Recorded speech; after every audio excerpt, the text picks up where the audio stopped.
cesty, no to bude jízda. A jestli mě naši pustěj, tež bych tam byl rád.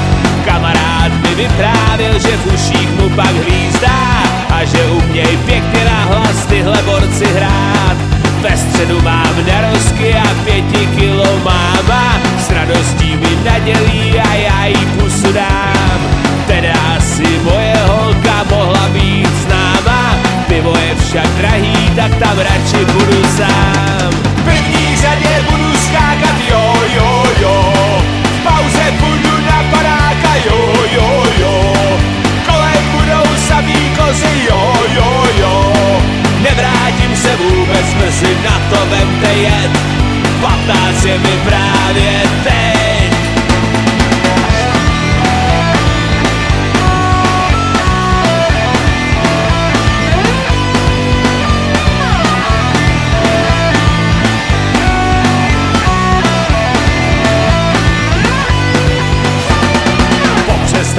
Už mi vážně trochu v uších píská, to jsem neměl do repráku přímo hlavu dát.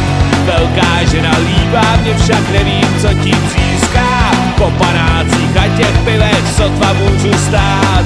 Potácím se ven a břiko ukrutně mě tlačí. Zvracím přímo do křoví, tak jako mnozí z vás. S Big Beatem se takhle musí prostě jednou začít. A já vím, že příští týden jistě budu zas.